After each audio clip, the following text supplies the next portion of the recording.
بہت ہی خوبصورت مغفرت والا رحمتوں والا ایسا مہینہ آ رہا ہے جس کی شان و عظمت کو بیان کرنے کے لیے میں سمجھتا ہوں ایک ہی حدیث کافی ہے کہ میرے آقا علیہ الصلوۃ والسلام فرماتے ہیں کہ اگر میری امت کو معلوم ہوتا کہ رمضان کیا ہے تو وہ تمنا کرتی کہ سارا سال ہی رمضان.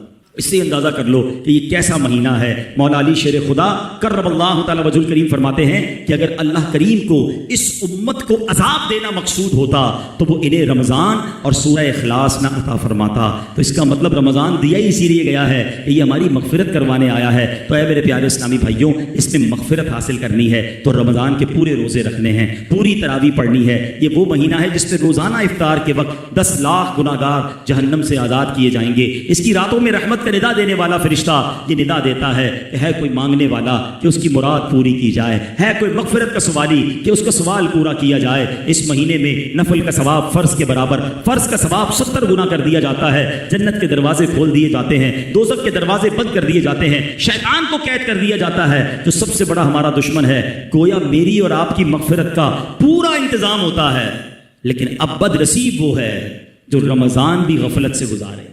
کچھ لوگ تیاری کر رہے ہوں گے، کچھ گوڈاؤن بھر رہے ہوں گے، کچھ کھانے پینے کی چیزیں لے رہے ہوں گے کہ یار رمضان آنے والا ہے، فلاں چیزوں کے ریٹ بڑھ جائیں گے. ہمیں رمضان کھانے پینے کے لیے نہیں آیا.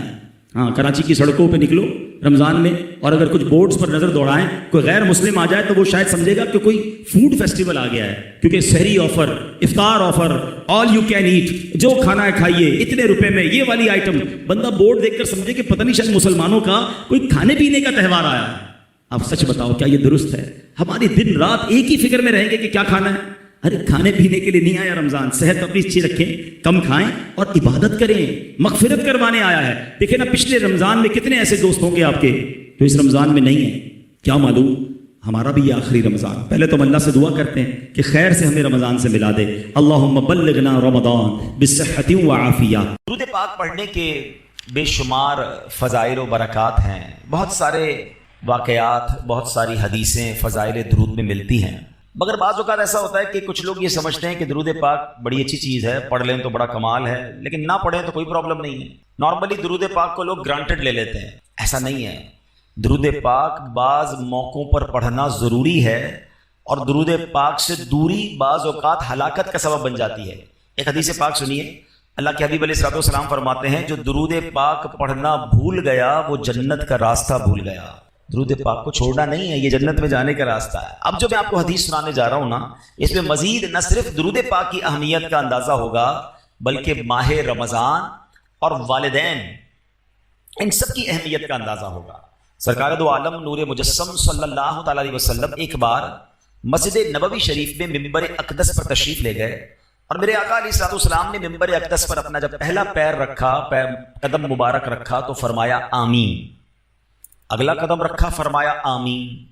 تیسرا قدم مبارک رکھا فرمایا آمین. صحابہ کرام کا کمال یہ تھا کہ جب بھی وہ پیارے آقا علیہ الصلوۃ والسلام میں کوئی غیر معمولی چیز دیکھتے تھے، ان یوزول کوئی معاملہ دیکھتے تو فوراً سوال کرتے تھے.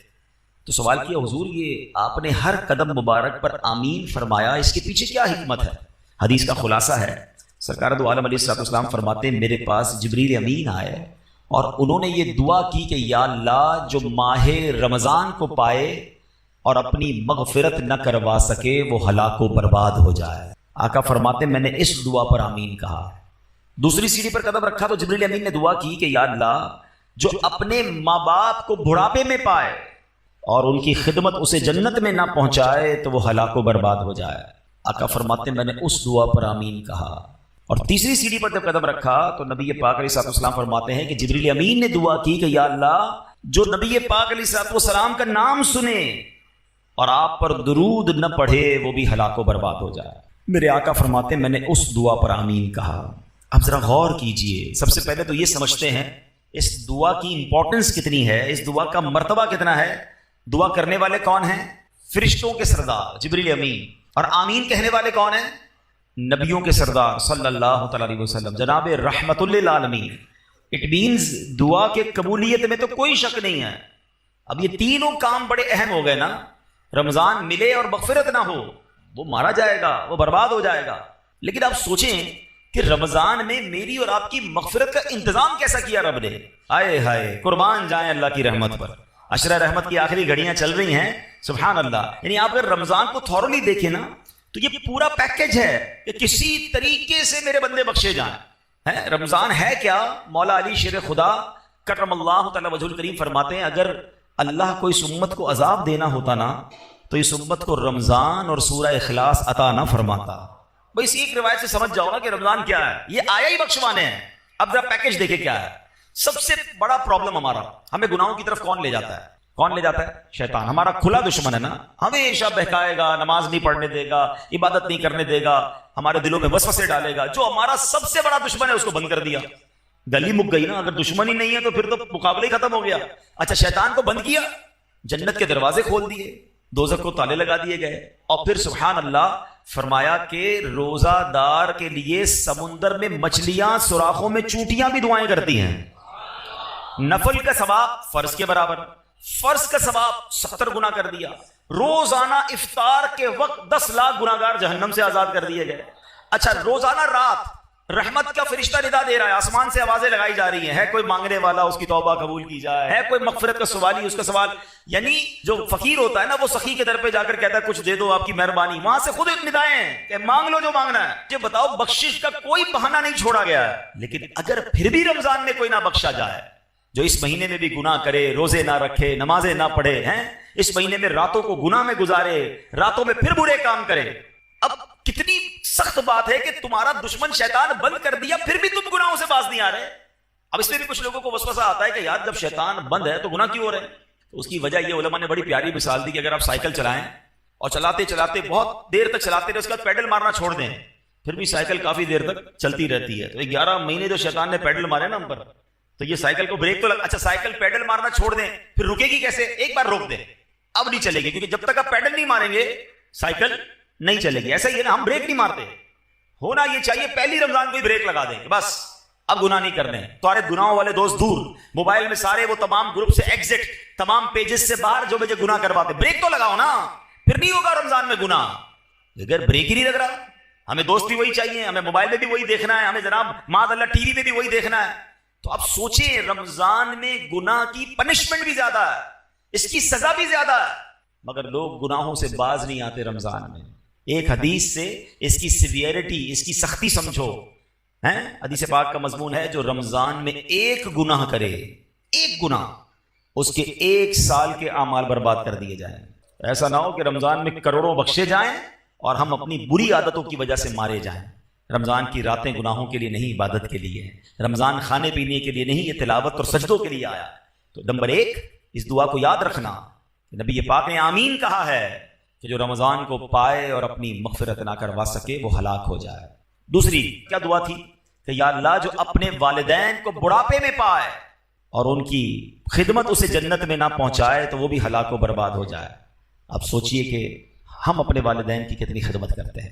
جب والدین کی بات چلی ہے نا تو چلے پہلے میں ہماری امی حضور حضرت خدیجہ الکبریٰ رضی اللہ تعالیٰ کا بھی کچھ ذکر کر لوں کہ کیا عظیم ہستی ہے. 10 رمضان ان کا یوم وصال ہے. کمال کی حدیث سنیے گا، بخاری شریف کی حدیث.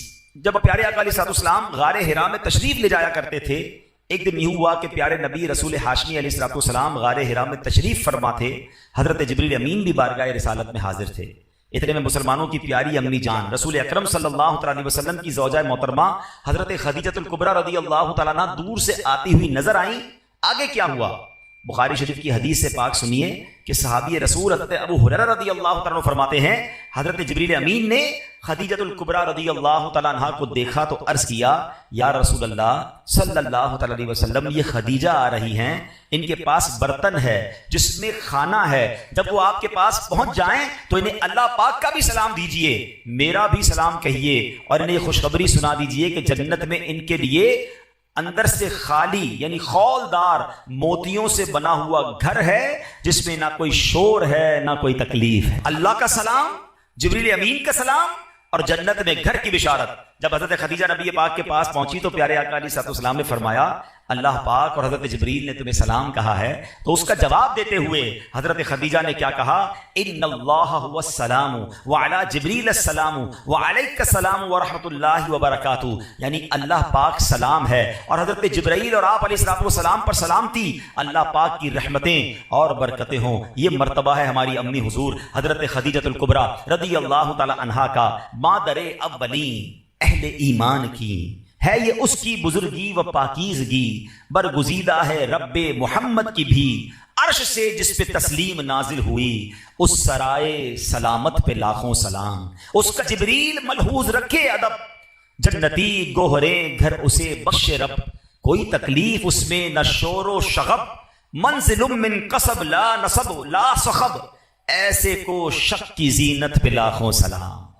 سبحان اللہ۔ حضرت خدیجہ کا مرتبہ، آپ کا کچھ تعارف بھی سن لیتے ہیں۔ سبحان اللہ، آپ رضی اللہ تعالیٰ عنہ کی کیا شان ہے۔ آپ کی کنیت ام قاسم ہے، آپ کا سب سے مشہور لقب الکبریٰ ہے۔ آپ بہت پاک باز، بہت باہمت، بلند حوصلہ، باعزت، اعلیٰ نسب رکھنے والی اور نہایت عقل مند خاتون تھی۔ آپ کے اعلیٰ اوصاف و کمالات کی کیا شان ہے کہ زمانہ جاہلیت میں بھی آپ کو طاہرہ یعنی پاکیزہ خاتون اور سیدۃ قریش یعنی قریش کی سردار خاتون کے لقب سے پکارا جاتا تھا۔ اسلام کا اعلان نہیں ہوا، اس سے پہلے کی بات ہو رہی ہے۔ حضرت خدیجہ کا ایک بڑا پیارا لقب صدیقہ بھی ہے۔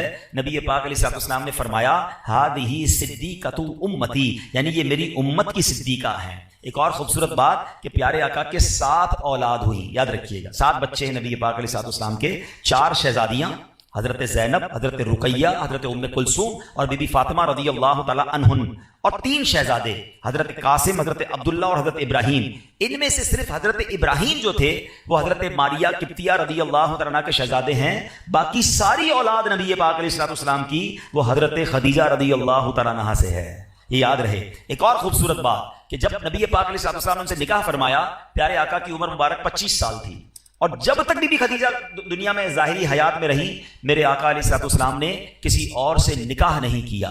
اور ایک اور شاندار بات کہ تمام دنیا کے سیدوں کی، حسنی حسینی سیدوں کی جو نانی جان ہیں وہ حضرت خدیجہ الکبریٰ رضی اللہ عنہا، 65 سال کی عمر میں 10 رمضان المبارک 10 سنہ نبوی آپ کا وصال مکہ مکرمہ میں ہوا۔ آج بھی آپ کا مزار جنت المعالی مکہ مکرمہ میں موجود ہے۔ اللہ کریم تربت حضرت خدیجہ پر اپنی کروڑوں رحمتوں کی بارش نازل فرمائے اور ہم سب کو ان کے فیضان سے مالا مال فرمائے۔ آپ ایک رول ماڈل ہیں۔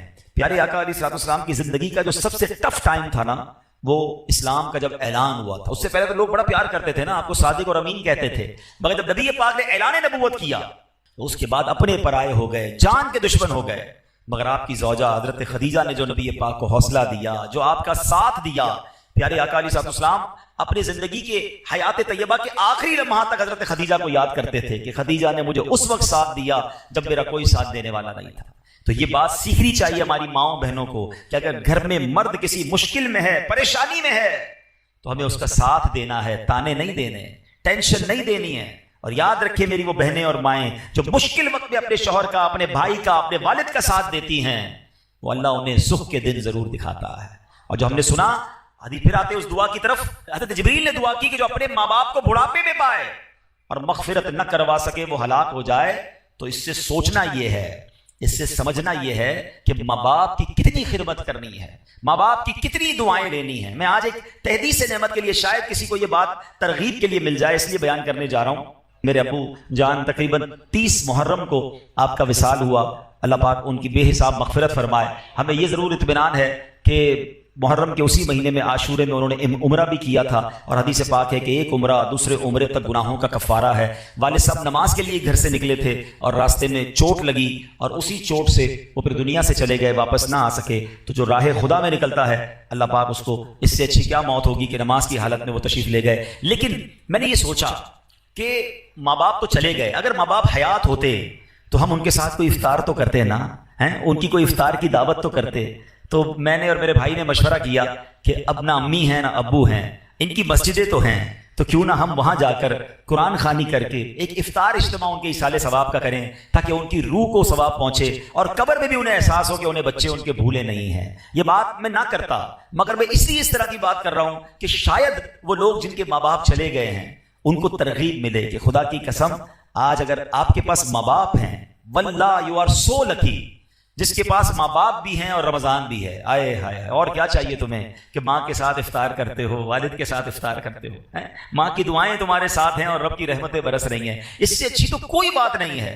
تو پلیز ماں باپ ہیں تو قدر کیجئے، دعائیں لیجئے، ان سے ان کو راضی کرنا، یہ تمہارے لیے جنت کا سامان ہے۔ حدیث پاک کا مضمون ہے جن سے ان کے ماں باپ راضی ان سے ان کا رب راضی، اور اگر ماں باپ ناراض تو رب ناراض، انہیں ناراض نہ کرنا، ہمیشہ خوش رکھنا۔ اور اگر ماں باپ چلے گئے ہیں تو انہیں بھولا نہ کرو، کسی نہ کسی بہانے انہیں تحفے پہنچایا کرو۔ ہم کیا تحفہ پہنچا سکتے ہیں؟ اب تو ان کو کوئی پیسے تو نہیں دے سکتے، کوئی سوٹ پیس بھی نہیں دے سکتے، مگر دعائیں تو دے سکتے ہیں، ثواب تو پہنچا سکتے ہیں۔ ہر بندہ اپنی حیثیت کے مطابق کرے، ضروری نہیں کہ آپ بہت بڑا افطار اجتماع اماں جان کے لیے کریں گے کوئی ثواب پہنچے گا، پوری مسجد بنائیں گے، ہر بندہ اپنی حیثیت کے مطابق۔ آپ مسجد میں ایک اینٹ لگا دیں، اگر آپ کی جتنی حیثیت ہے، آپ 2 کھجوریں کسی کو کھلا دیں کہ یہ میرے ابو کے نام کی یہ کھجور، یہ میری والدہ کے نام کی یہ کھجور، انہیں پتا تو چلے، انہیں کی روح کو احساس تو ہو کہ بچوں نے یاد رکھا ہے، بھول نہیں گئے، بھولی بسری داستان نہیں بن گئے ہم۔ اور آج آپ اپنے ماں باپ کو یاد رکھیں گے، کل آپ کے بچے آپ کو مرنے کے بعد یاد رکھیں گے۔ تو یہ سلسلہ آگے بڑھنا چاہیے۔ ماں باپ کی وجہ سے ہم جو کچھ ہیں آج ہیں، اللہ جو ہمیں عطائیں فرما رہا ہے، انہوں نے دن رات ہمارے لیے دعائیں کی ہیں، تو ہمیں ان کی قبر میں انہیں راحت پہنچانی چاہیے، وقتاً فوقتاً انہیں تحفے بھجوانے چاہیے۔ عید آتی تھی تو ماں کو سوٹ پیس دیتے تھے نا، ماں کو تحفہ دیتے تھے، اب نہیں دے پا رہے تو کوئی مسجد میں صدقہ جاریہ والا کام کر کے امی کو ثواب پہنچا دیں، کسی غریب کا بھلا کر دیں، نیت یہ کریں کہ میں اپنے ماں باپ کے لیے کر رہا ہوں۔ آپ کو پتہ ہے ماں باپ کے لیے ایصال ثواب کرنا کتنی بڑی نعمت ہے؟ جو بچہ اپنے ماں باپ کے لیے حج کرتا ہے نا، یعنی اگر فرض حج پہلے کر لیا، اب نفلی حج کرنے جا رہا ہے اور نیت کرتا ہے کہ میں اپنے والدین کے لیے کر رہا ہوں، تو حدیثوں میں یہ الفاظ آتے ہیں کہ ماں باپ کو تو حج کا ثواب ملے گا، اس بچے کو 10 حج کرنے کا ثواب ملے گا۔ کمال کی ہستیاں ہیں، ان کی وجہ سے ہمارا ثواب بھی ملٹیپلائی ہو جاتا ہے، تو پھر کیوں انہیں بھولیں؟ خوب ایصال ثواب کریں، ان کی قبر پر جایا کریں۔ اور تیسری حدیث پاک کا جو جز تھا، تیسری دعا تھی کہ اللہ کے نبی علیہ الصلوۃ والسلام نے فرمایا کہ جو پیارے آقا علیہ الصلوۃ والسلام کا نام نامی سنے اور درود پاک نہ پڑھے وہ بھی ہلاک و برباد ہو جائے گا۔ تو خوب درود پاک پڑھیں، خوب درود پاک پڑھیں، اس مہینے میں درود پاک پڑھنے کی عادت ڈالیں۔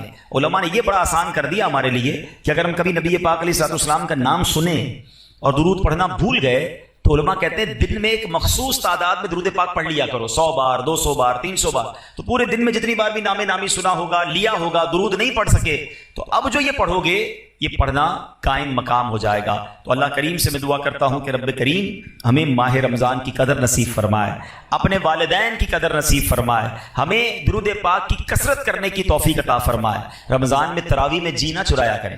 کچھ لوگوں کو دیکھا ہے شروع میں 3-4 دن آتے ہیں پھر غائب ہو جاتے ہیں، یا 2-5 روزہ 10 روزہ تراویح پڑھ کے سمجھتے ہیں تراویح معاف ہو گئی ہے۔ تراویح سنت مؤکدہ ہے۔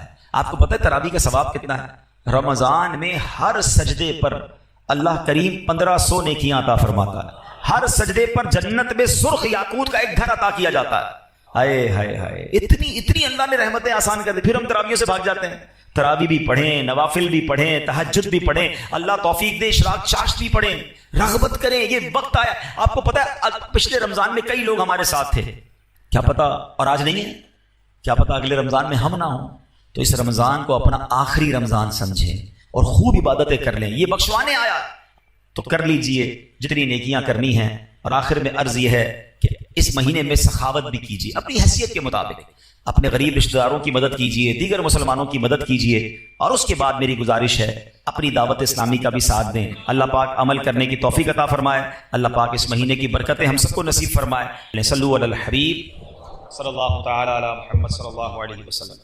الحمد للہ رب العالمین والصلاة والسلام علی خاتم النبیین یا ارحم الراحمین یا ارحم الراحمین یا ارحم الراحمین یا ربنا یا ربنا یا ربنا یا ربنا یا ربنا۔ اے رب کریم ہماری زندگی میں جو ٹوٹے پھوٹے نیک اعمال ہیں میرے مالک، ان تمام اعمال کا ثواب سرکار دو عالم نور مجسم صلی اللہ تعالی علیہ وسلم کی بارگاہ میں ہدیتاً تحفتاً عقیدتاً پیش کرتے ہیں، قبول فرما۔ پیارے آقا کے وسیلہ جلیلہ سے تمام انبیاء کرام، تمام صحابہ کرام، بالخصوص ازواج مطہرات، ہماری امی حضور حضرت خدیجۃ الکبریٰ رضی اللہ تعالی عنہا، تمام شہدائے کربلا، شہدائے بدر، شہدائے احد، والدین مصطفیٰ کی ارواح کو پیش کرتے ہیں، قبول فرما۔ اے رب کریم تمام اولیاء کاملین خصوصاً بالخصوص پیران پیر، پیر دستگیر شیخ عبد القادر جیلانی رحمۃ اللہ تعالی علیہ کی روح مبارکہ کو پیش کرتے ہیں، قبول فرما۔ اے اللہ سیدی اعلیٰ حضرت کو اس کا ایصال ثواب پیش کرتے ہیں، قبول فرما۔ تمام مسلمین، تمام مسلمات، بالخصوص میرے مرحوم والدین، دادا دادی، نانا نانی، تمام رشتہ دار اور یہاں جتنے اسلامی بھائی موجود ہیں، اللہ ان میں سے جن کے والدین دنیا سے چلے گئے، والدین میں سے کوئی ایک، اے اللہ ان کو اس کا ثواب پیش کرتے ہیں، قبول فرما۔ اے اللہ بخشے جانے والوں میں ہمارا نام بھی شامل فرما دے۔ اے اللہ آج ہماری بھی مغفرت فرما دے، ہمارے ماں باپ کو بخش دے، ہمارے بھائی بہنوں کو بخش دے، ہمارے بیوی بچوں کو بخش دے۔ اے اللہ سرکار علیہ الصلوۃ والسلام کی ساری امت کی بخشش فرما۔ ربنا تقبل منا انک انت السمیع العلیم وتب علینا یا مولانا انک انت التواب الرحیم وافوض امری الی اللہ ان اللہ بصیر بالعباد لا الہ الا انت سبحانک انی کنت من الظالمین۔ اے اللہ بیماروں کو شفا عطا فرما، قرض داروں کے قرضے اتر جائیں، بے اولادوں کو نیک اور صالح اولاد عطا فرما، ہم سب کو اسی رمضان میں مکہ مدینے کی حاضری عطا فرما۔ وصلی اللہ تعالی علی خیر خلقہ محمد وآلہ وصحبہ اجمعین برحمتک یا